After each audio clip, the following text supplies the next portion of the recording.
नमस्कार, स्वागत है आप सभी का हमारे इस चैनल पर। मैं आपको विश्व का एक महत्वपूर्ण चैप्टर सुरक्षा की खोज पढ़ा रहा था, जिसको आप फ्रांस की सुरक्षा की खोज भी कह सकते हैं। तो इसका मैंने फर्स्ट पार्ट अपलोड कर दिया है, उसको आप देख लीजिए।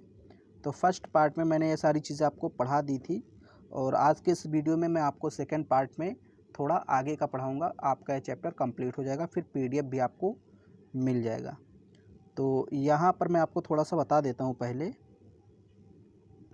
देखिए, ये सब मैंने आपको पढ़ा दिया था। बेसिकली यहाँ पर अगर हम समझें थोड़ा सा, तो यहाँ पर मैंने आपको बताया था कि फ्रांस अपनी सुरक्षा के लिए क्या क्या तरीके अपनाता है। तो 5 तरीके बेसिकली अपनाता है।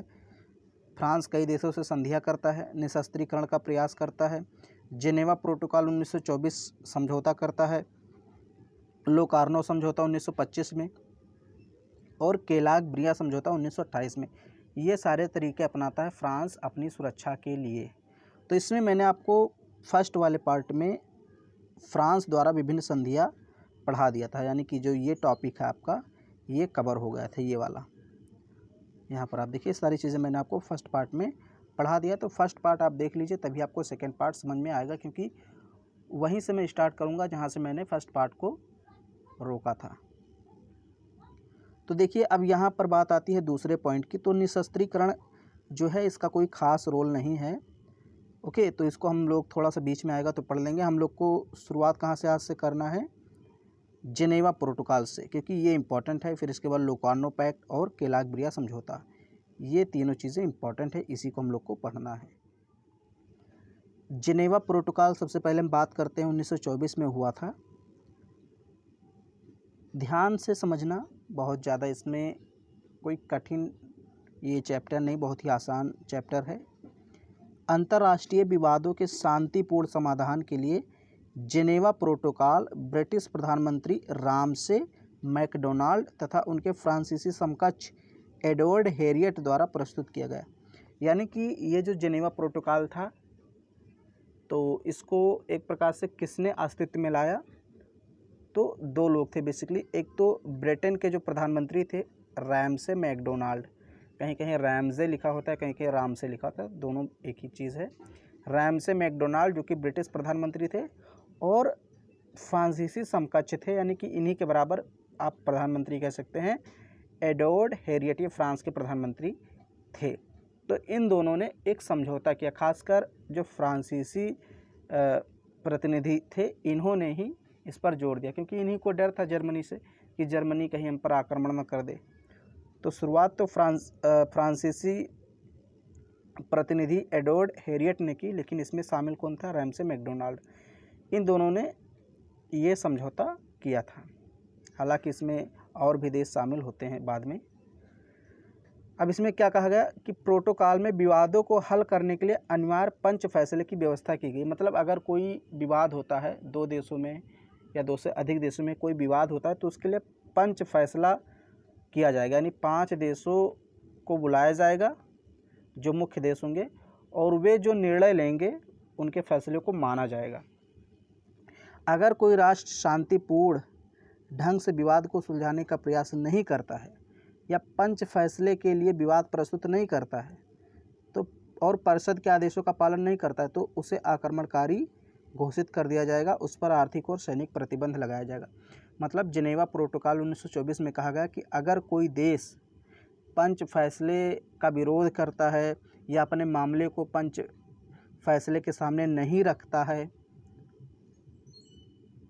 और शांतिपूर्ण ढंग से विवाद को नहीं सुलझाता है, परिषद के आदेशों का पालन नहीं करता है, तो उसे आक्रमणकारी देश घोषित कर दिया जाएगा और उस पर आर्थिक और सैनिक प्रतिबंध लगाए जाएंगे। ये बात जेनेवा प्रोटोकॉल 1924 में कही गई। प्रोटोकॉल में अन्य व्यवस्थाएं भी की गई थी, जिससे सदस्यों को सामूहिक सुरक्षा प्राप्त हो सके। सभी सदस्यों से कहा गया कि वह 1 मई 1925 तक प्रोटोकॉल को स्वीकार कर लें। इसके बाद 15 जून 1925 को जिनेवा में अंतर्राष्ट्रीय निशस्त्रीकरण का सम्मेलन बुलाने का प्रस्ताव भी इसी प्रोटोकॉल में पारित किया गया था। कि मतलब निशस्त्रीकरण, यानी कि अपने जो खतरनाक हथियार हैं सभी देश उसको कम करें या ख़त्म करें या नष्ट करें। निशस्त्रीकरण का मतलब यही होता है कि जो खतरनाक हथियार हैं उसको नष्ट कर दें, ताकि अगर युद्ध हो भी तो विनाश कम से कम हो। तो ये सारी चीज़ें की गई। जिनेवा प्रोटोकॉल का मुख्य उद्देश्य क्या था? राष्ट्र संघ के अंतर्गत सामूहिक सुरक्षा को मजबूत बनाना और अंतर्राष्ट्रीय विवादों को शांतिपूर्ण ढंग से निपटाना। तो जिनेवा प्रोटोकॉल का मेन मकसद यही था कि अगर कोई दो देश आपस में लड़ते हैं, उनके बीच कोई विवाद हो जाता है, तो उनको शांतिपूर्ण ढंग से सुलझा लिया जाए ताकि प्रथम विश्व युद्ध जैसी घटना दोबारा ना हो पाए। तो फ्रांस बेसिकली इस प्रस्ताव को लाता है और फिर इंग्लैंड साथ में आता है, फिर और भी कई देश इसमें आ जाते हैं। जिनेवा प्रोटोकॉल के अंतर्गत केवल 2 ही अवस्थाओं में युद्ध कर सकते थे। मतलब इसमें कहा गया कि हाँ, वैसे तो जो विवाद उत्पन्न होता है उसको शांतिपूर्ण ढंग से अपनाना चाहिए, लेकिन अगर कोई आप पे जबरन हमला करता है और हमले पे हमला किया जा रहा है तो फिर आपको उसका जवाब देना पड़ेगा। यानी कि आत्मरक्षा का अधिकार दिया गया कि मतलब आप अपनी आत्मरक्षा के लिए दूसरे पर हमला कर सकते हैं। कोई दुश्मन देश आप पर हमला कर रहा है तो आप देखेंगे थोड़ी ना, आप भी उसको जवाब देंगे। तो आत्मरक्षा का अधिकार यहाँ पर बताया गया कि आप अपनी आत्मरक्षा के लिए युद्ध कर सकते हैं और राष्ट्रसंघ के आदेशों का पालन करने के लिए अगर राष्ट्रसंघ आपको अनुमति देता है तो भी आप युद्ध कर सकते हैं। ये 2 कंडीशन थे। अब देखिए यहाँ पर प्रोटोकॉल को सभी सदस्य देशों की स्वीकृति नहीं प्राप्त हो सकी, केवल 17 देशों ने इसे स्वीकार किया। ब्रिटेन ने प्रोटोकॉल के निर्माण में सक्रिय भाग नहीं लिया और घोषणा की कि वह प्रोटोकॉल को स्वीकार नहीं करेगा। परिणाम यह हुआ कि प्रोटोकॉल की समस्त योजना भी अस्वीकार कर दी गई। फ्रांस को निराशा का सामना करना पड़ा था। देखिए, शुरुआत भले ही इसमें ब्रिटेन ने की थी। यहाँ पर मैंने आपको शुरुआत में बताया कि ब्रिटिश प्रधानमंत्री रैमसे मैकडोनाल्ड ने इस प्रस्ताव को स्वीकार कर लिया था शुरुआत में, लेकिन बाद में ब्रिटेन के हित थोड़े से टकराने लगे तो ब्रिटेन ने अपना पैर एक प्रकार से पीछे खींच लिया। जब ब्रिटेन जैसा बड़ा देश इससे पीछे चला गया तो फ्रांस की उम्मीदों पर पानी पड़ गया, एक प्रकार से पानी फिर गया। आप कह सकते हैं कि योजना बेकार हो गई। तो फिर अब क्या करता है? लोकार्नो संधि करेगा। 1 वर्ष बाद होती है 1925 में लोकार्नो संधि। ये कौन करता है? ये भी फ्रांस के ही पहल पर होता है। फ्रांस सुरक्षा प्राप्त करने के लिए 1919 से ही प्रयास कर रहा था। मतलब 1918 तक तो युद्ध ही हुआ, प्रथम विश्व युद्ध। उसके बाद फ्रांस को डर था जर्मनी से, तो ये 1919 से ही प्रयास कर रहा था कि हमें सुरक्षा मिल जाए। प्रोटोकॉल की असफलता के लिए उसने ब्रिटेन को उत्तरदायी ठहराया। मैंने आपको बताया कि ब्रिटेन ने घोषणा कर दी थी कि वह इसको स्वीकार नहीं करेगा, तो ये जो प्रोटोकॉल था फेल हो गया था। तो यहाँ पर फ्रांस ने कहा कि प्रोटोकॉल की असफलता का कारण कौन है? ब्रिटेन ही है। अब उसने सीधे जर्मनी से वार्ता करने का निश्चय किया जिससे वह सुरक्षा प्राप्त कर सके। फ्रांस ने सोचा कि क्यों ना सीधे हम जर्मनी से, जिससे हमें डर लगता है, जिससे हमें खतरा है, क्यों ना हम डायरेक्ट उसी से समझौता कर लें, उसी से बातचीत करके कोई तरीका निकाल लें, कोई रास्ता निकाल लें जिससे वो हम पर आक्रमण न करे। तो इसी को कहा गया लोकार्नो संधि। 1 अक्टूबर 1925 ईस्वी में स्विट्जरलैंड के लोकार्नो नामक स्थान पर शांति स्थापना के लिए एक बैठक हुई जिसमें England, France, Germany, Italy, Belgium, Czechoslovakia व पोलैंड के प्रतिनिधियों ने हस्ताक्षर किए। यहाँ देखिए मिस्टेक है, ये व होगा। चेकोस्लोवाकिया व पोलैंड के प्रतिनिधियों ने हस्ताक्षर किए। तो 1 अक्टूबर 1925 में स्विट्जरलैंड में एक स्थान था लोकार्नो नामक एक स्थान था। वहीं पर इंग्लैंड, देखिए बेसिकली 2 यहाँ पर देश महत्वपूर्ण हैं, जर्मनी और फ्रांस, क्योंकि यही दोनों देश एक दूसरे से डरे हुए थे। इन्हीं के कारण ये समझौता हुआ था। तो England, France, Germany, Italy, Belgium, Czechoslovakia और पोलैंड के प्रतिनिधियों ने इस पर हस्ताक्षर किया लोकार्नो समझौता पर। वस्तुतः 1925 में जर्मनी व फ्रांस के प्रधानमंत्री आपसी मैत्रीपूर्ण संबंधों की स्थापना के लिए एक बैठक पर बल दे रहे थे। यह संधि फ्रांस की सुरक्षा को ध्यान में रखकर की गई थी। दरअसल फ्रांस जर्मनी से सुरक्षा प्राप्त करना चाहता था। यहाँ साफ साफ लिखा भी है कि फ्रांस जर्मनी से सुरक्षा प्राप्त करना चाहता था। तो जर्मनी बात मान लेता है फ्रांस की और सुरक्षा देने का आश्वासन भी दे देता है यहाँ पर। तो कुछ सकारात्मक पक्ष इसके हैं। जर्मनी ने वर्साय की संधि द्वारा किए गए क्षेत्रीय परिवर्तनों को स्वीकार कर लिया तथा अल्सास व लॉरेन क्षेत्र पर फ्रांस का अधिकार भी मान लिया। फ्रांस को जर्मनी से पश्चिमी सीमा की सुरक्षा की गारंटी मिल गई। जर्मनी को राष्ट्रसंघ का सदस्य बना लिया गया। तो ये इसके सकारात्मक पक्ष थे। मतलब जर्मनी ने फ्रांस से कह दिया कि ठीक है, हम वर्साई की संधि के द्वारा जो सीमा परिवर्तन किया गया था उसको स्वीकार करते हैं, अल्सेस लॉरेन क्षेत्र आपका ही रहेगा, जर्मनी ने फ्रांस से कहा। और क्या कहा जर्मनी ने? जर्मनी ने कहा कि हम पश्चिमी सीमा का उल्लंघन नहीं करेंगे, यानी जो फ्रांस से सटी हुई सीमा है उस पर हम कोई अतिक्रमण, कोई भी उस पर सैनिक कार्रवाई नहीं करेंगे, पूरी तरीके से सुरक्षित है। और इसके बाद जर्मनी को संयुक्त राष्ट्र में भी शामिल कर लिया गया, संयुक्त राष्ट्र का सदस्य बना लिया गया। तो ये तो सकारात्मक पक्ष थे। अब इसके कुछ नकारात्मक पक्ष भी हैं इस संधि के। भाई हर एक चीज़ के नकारात्मक और सकारात्मक पक्ष होते हैं, तो कुछ इसमें कमियां रह गई। जैसे जर्मनी ने अपनी पूर्वी सीमा को स्वीकार नहीं किया, यानी कि पश्चिमी सीमा को तो स्वीकार कर लिया कि ठीक है, हम फ्रांस की तरफ अब नहीं बढ़ेंगे, उस पर आक्रमण नहीं करेंगे, वो सीमा सुरक्षित है। लेकिन जो पूर्वी सीमा है पोलैंड से जो सटी हुई थी, पोलैंड और रूस से, उसको इन्होंने स्वीकार नहीं किया। बेसिकली रूस और पोलैंड से जो सटी हुई सीमा थी, जर्मनी ने कहा हम इसको स्वीकार नहीं करेंगे, हम पूर्वी सीमा में मौका पाते ही एक प्रकार से विस्तार करेंगे। खुले रूप में उसने नहीं कहा, लेकिन कहने का मतलब उसका यही था कि जब भी मुझे मौका मिलेगा तो हम अपनी पूर्वी सीमा ज़रूर बढ़ाएंगे। जर्मनी की क्षेत्रीय समस्याओं का समाधान नहीं हुआ।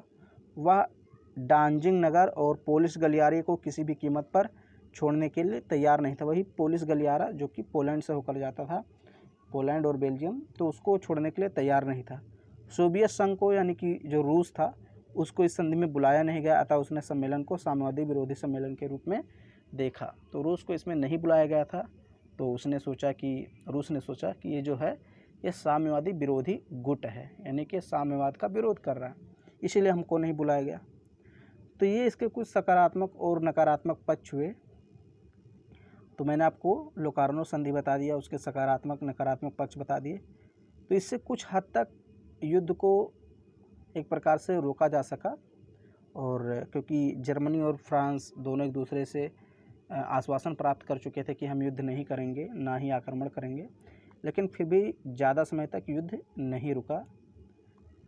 इसके बाद एक समझौता और होता है जिसको हम कहते हैं पेरिस समझौता, या इसी को हम लोग बोलते हैं केलाग-ब्रियां समझौता। क्या? केलाग-ब्रियां या फिर केलाग-ब्रियों समझौता। ये बेसिकली 1928 में, कहीं कहीं आपको 27 लिखा मिल जाएगा, तो ये मान के चलिए 27-28 में हुआ था। दोनों एक ही चीज़ें हैं। लोकार्नो संधि ने विश्वास का वातावरण बनाया था, लेकिन युद्ध की आशंका अभी भी पूर्ण रूप से समाप्त नहीं हुई थी। मतलब जो लोकार्नो समझौता हुआ उससे एक विश्वास बना देशों में कि हाँ, युद्ध कुछ समय तक रुक सकता है, लेकिन अभी युद्ध पूरी तरीके से टला नहीं था। अतः फ्रांस ने सामूहिक सुरक्षा को व्यापक बनाने के लिए एक और प्रयास किया, जिसको पेरिस समझौता कहते हैं। फ्रांस ने अपनी सुरक्षा को और ज़्यादा मजबूत करने के लिए एक और समझौता किया, जिसको केलाग-ब्रियों समझौता या पेरिस समझौता कहते हैं। आप देखिए यहाँ पर बेसिकली यहाँ पर फ्रांस के जो विदेश मंत्री थे ब्रियों, ये जो देखिए केलाग और ब्रियों, ये दो अलग अलग व्यक्ति के नाम हैं। केलाग जो थे ये अमेरिका के विदेश मंत्री थे, आप कह सकते हैं। तो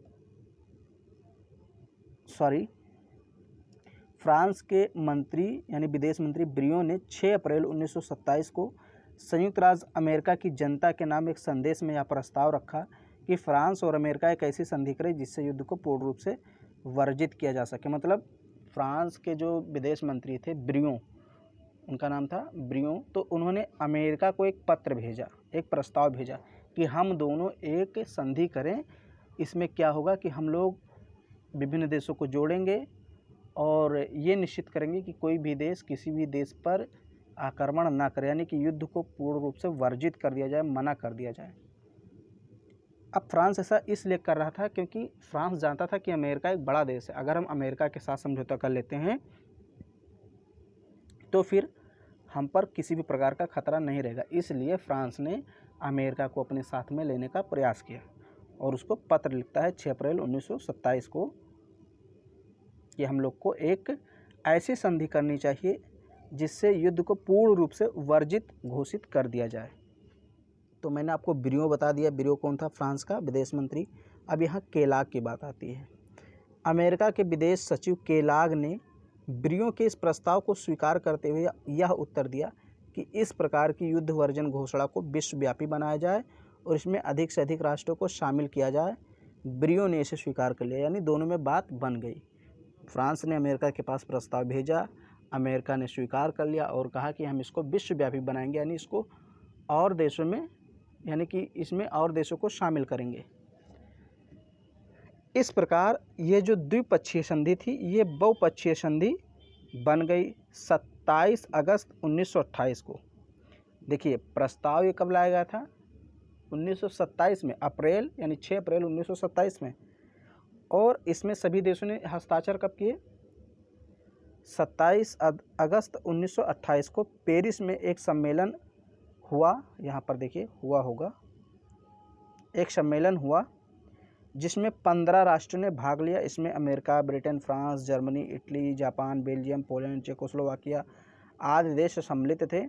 इन्होंने एक समझौते पर हस्ताक्षर किए जिसे पेरिस पैक्ट या केलाग-ब्रियां समझौता कहा जाता है। तो अब आपको समझ में आ गया होगा कि केलाग-ब्रियां समझौता क्या था। तो बेसिकली सामूहिक सुरक्षा को ध्यान में रखकर किया गया एक समझौता था जो कि 27 अगस्त 1928 ईस्वी में पेरिस में किया गया और इसमें 15 राष्ट्रों ने उस समय हस्ताक्षर किए थे। लेकिन आगे चलकर 1935 तक इस पर 65 देशों ने अपने हस्ताक्षर कर दिए। इसमें 3 धाराएं थी, यानी कि ये जो प्रस्ताव, ये जो समझौता हुआ, इसमें 3 बातें कही गई। पहली चीज़ क्या थी कि अंतर्राष्ट्रीय संबंधों में युद्ध का परित्याग करेंगे, यानी कि जो अंतर्राष्ट्रीय विवाद होंगे तो उनको हम लोग शांतिपूर्वक निपटाएंगे।